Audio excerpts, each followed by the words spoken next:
Hey, what's up, Defenders? Welcome to part 6 of our 8-part series as God is the best explanation of blank. So far, we've talked about God as the best explanation of why there's anything at all rather than nothing. We've talked about God as the best explanation for the origin of the universe. God is the best explanation for the applicability of mathematics to the physical world. God is the best explanation of the fine-tuning of the universe. And God is the best explanation of intentional states of consciousness in the world. Today, we're continuing this conversation as God is the best explanation of the existence of objective moral values and duties in the world. This is one of the topics that I talk about in detail in my book. So I actually have my book up on my laptop. You can't see it right off screen here. So I'm going to be going through my own notes of it as I go through this with you guys. So with that being said, I'm excited for this one. I think that this is, for me, one of the more compelling arguments, and it's not in my mind, and I'm going to tell you this right up front, it's not in my mind as much of a knockdown proof of the claim as, say, God is the best explanation of why anything exists, or God is the best explanation of how the universe began to exist. But while I don't think that the premises are as strong, I do think that they're still very strong, and I think they're strong in a different way. I think that they have a more subjective nature to them, where they feel more genuine, and it's hard to deny them. But they have what I would call like a slipperiness, in a sense, that you can feel that with each of the premises, and you'll see when I get into it, with each of the premises, you're going to realize that you agree with the premises, you think they're true, but they feel, your intuition tells you, these are harder to substantiate than a lot of the premises for a lot of the arguments that I've given you. And so you're going to feel that slipperiness. But I'm also going to ask you to be open-minded and consider the first part of that sentence that I made, that you're going to feel like they are actually true. And so when your intuition guides you to say, I don't know that this could be proven, but at the same time, your intuition guides you to say, I think this is probably true. That's why I think that this is such a compelling argument. And I think it becomes something on a very personal, person-by-person basis. Everybody wants to affirm the premises in this argument until they recognize that affirming both premises leads to the conclusion. So with that being said, I'm going to pull up my notes here so that I can do my best to present this as authentically as possible for you. And let's go ahead and dive right in. So this is a quote from Richard Dawkins out of one of his books, and I can probably pull up really quick. I can probably find, where did I get this quote from? This quote is out of the book titled River Out of Eden. So this is a quote from Richard Dawkins. He wrote this in his book River Out of Eden. He says, "The universe we observe has precisely the properties we should expect if there is at bottom no design, no purpose, no evil, and no good. Nothing but blind, pitiless indifference." So what Dawkins has actually done for us is espoused the first premise of the argument. So let's go ahead and look at what the formal argument is. The moral argument goes like this: if God does not exist, then objective moral values and duties do not exist. But objective moral values and duties do exist. Therefore, God exists. So let's start by having a conversation about premise 1. Premise 1 is that if God does not exist, then objective moral values and duties do not exist. Now, what I want to make very clear here is oftentimes people misinterpret the idea of premise 1 to say that we're saying something to the effect of, if you don't believe in God, you don't have morals.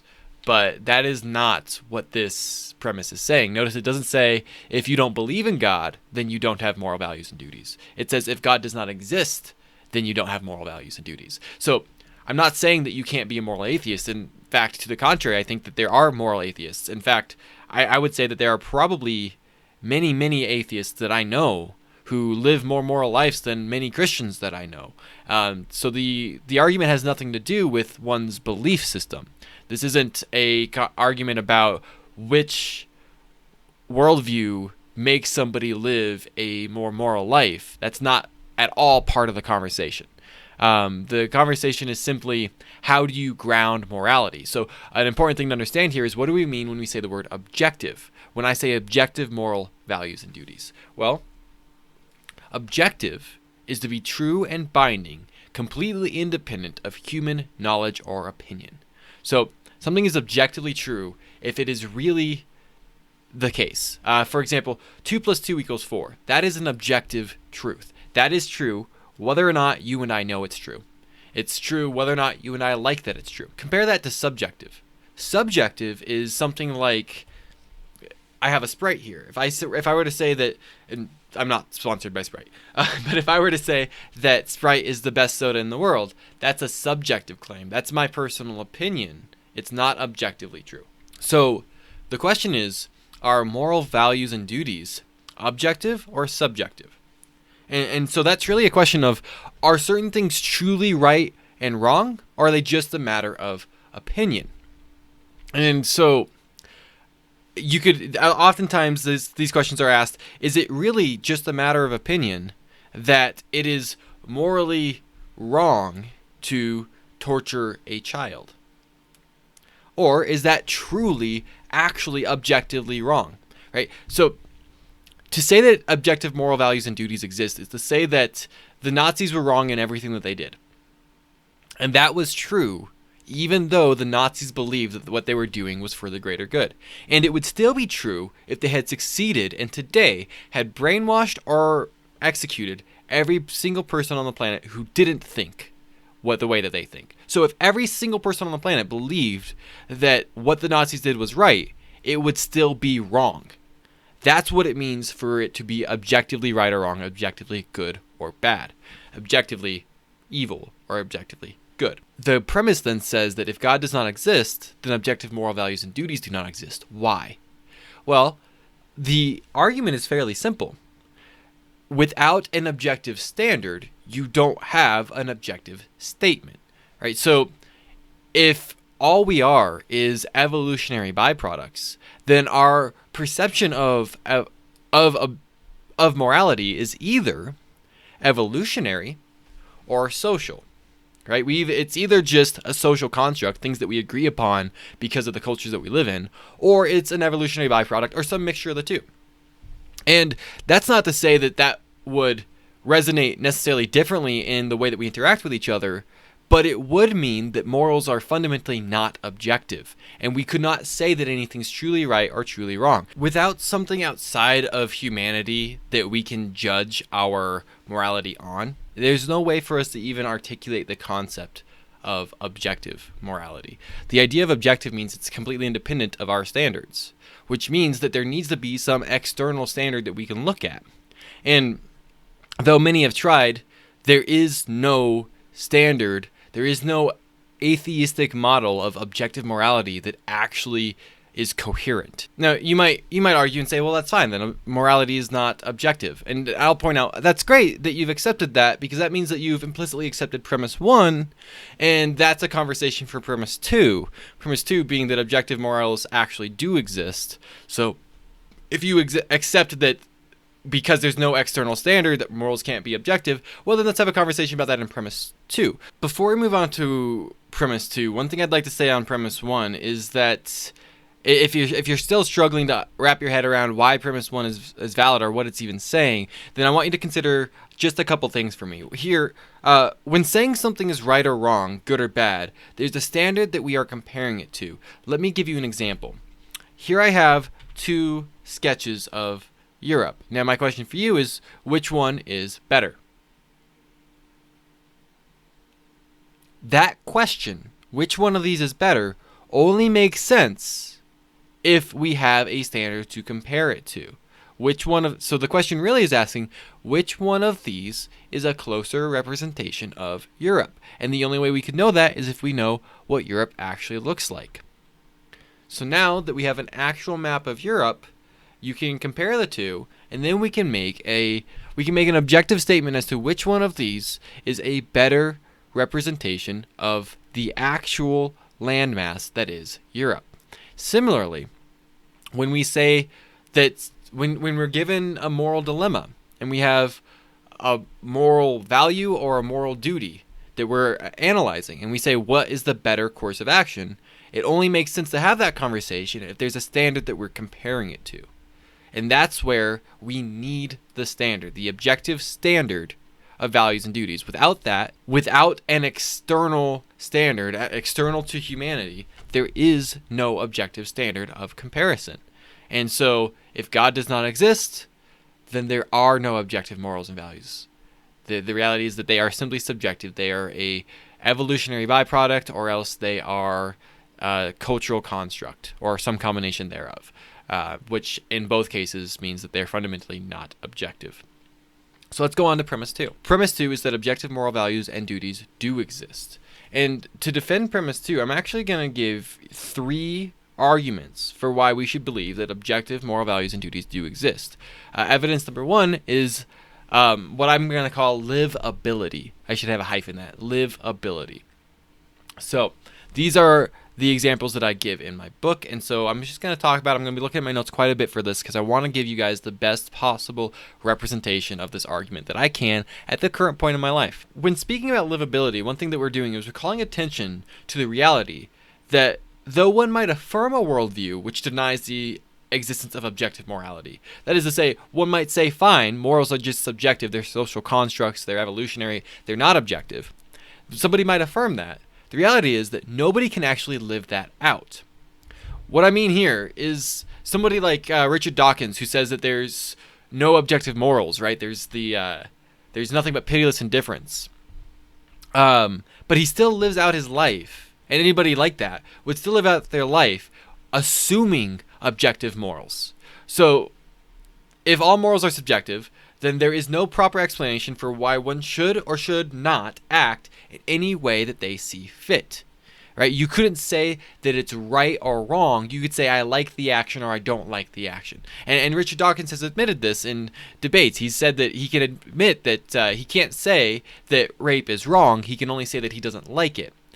So if you want to say that rape is truly wrong, you have to believe in objective morals. And then, but Richard, while he affirms this in a debate setting, Richard Dawkins affirms in a debate setting that there is no such thing as objective morals.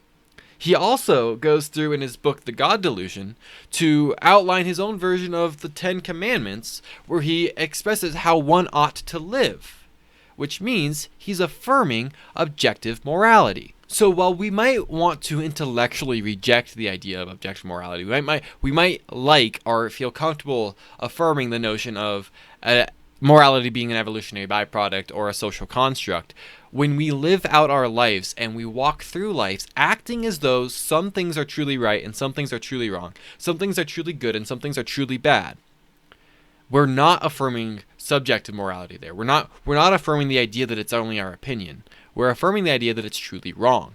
So and I have a theory, I have a hypothesis, I'll share it with you. I don't think that any worldview that is unlivable is possibly correct.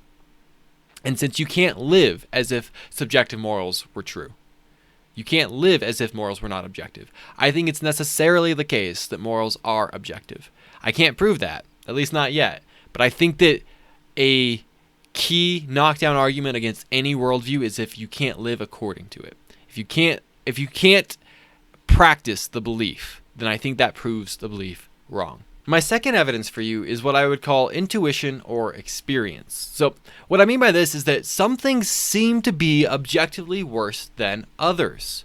Suppose that a society exists in which to murder one's neighbor is considered to be the highest possible good.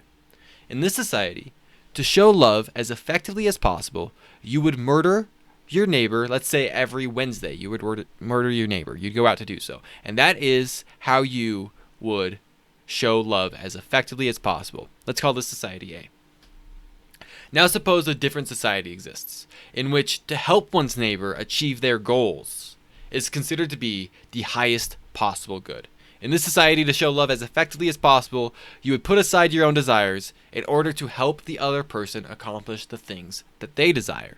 Let's call this society B. If there is no objective standard, then neither of these two societies can say that the other is actually wrong. It's just a different culture. If we are to assert that one of these societies is truly morally better than the other, then we need to accept that objective morals exist.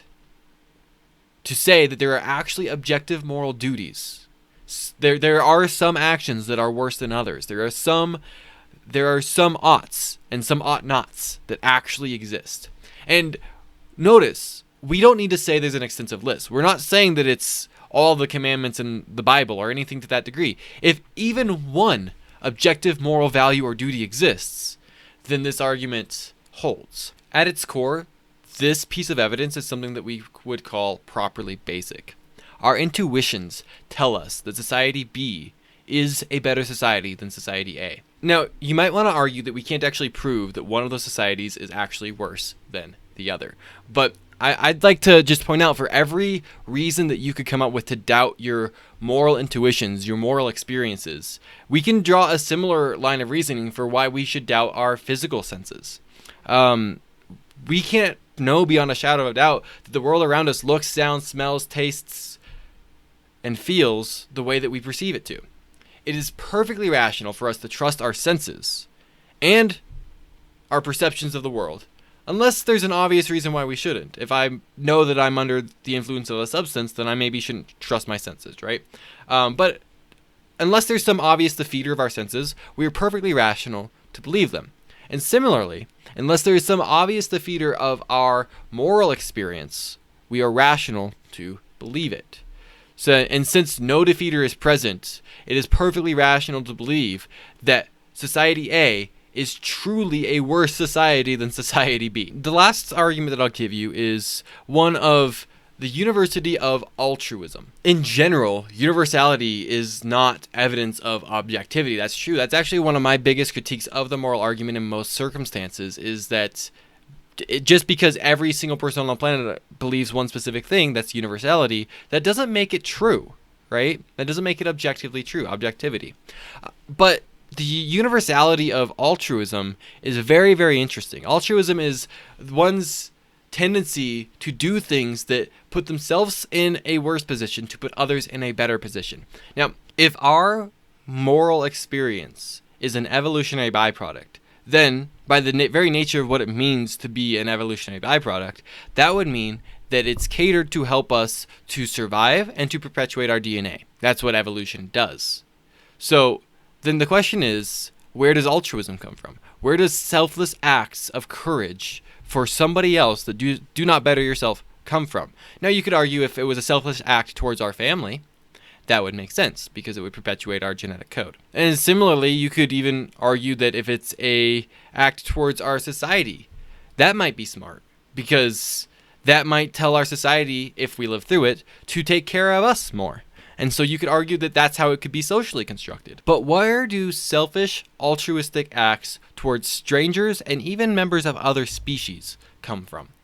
We know stories of people who run into burning buildings to save strangers and then leave, right? We as a species, we champion these stories. We look at these and we say that that is somehow profound, and we recognize that as the right behavior. And we recognize that as an ought to do. But it couldn't be an evolutionary byproduct because all it does is increase our chance of death without increasing our chance of perpetuating our DNA. And it's probably not a social construct when it's somebody that you don't know, you don't interact with, and you'll never see again. And we even know there's even stories of people doing this with other species, with people saving animals and risking their own lives to do so. Well, that's not evolutionary, and that's not social. But we recognize those as morally good things often.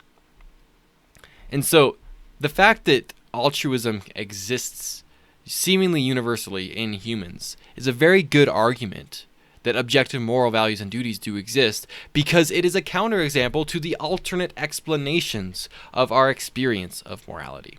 And I think when you look at all three of these evidences together, you look at the livability, you look at our intuition and experience, and you look at the universality of altruism, you can see that there's actually good reason to believe that objective moral values and duties do exist.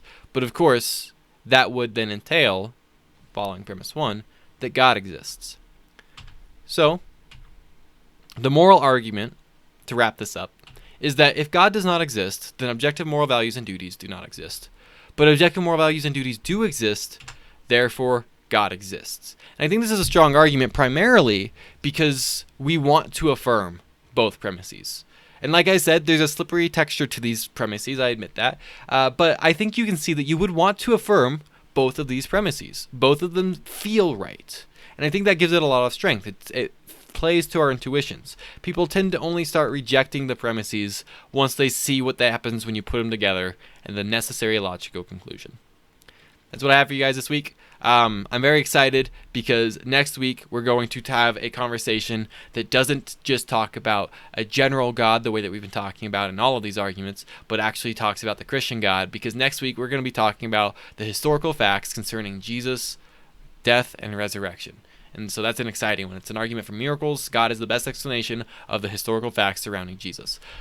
So that's what we have in store. I'll see you guys then. God bless. Everything that we do through the Defenders Academy is based on the financial support from people like you, people who've decided to go alongside us and support us in our ministry through supporting us on Patreon. So if you believe in what we're doing, if you want more content like what you just watched, if you want more conversations about the truth of Christianity, about the evidence for the truth of Christianity, if you want to be better equipped, and if you want other young adults and high schoolers around the nation to be better equipped when it comes to handling these tough conversations, then I would invite you to prayerfully consider supporting us through Patreon. The link is in the description. I love you guys. God bless.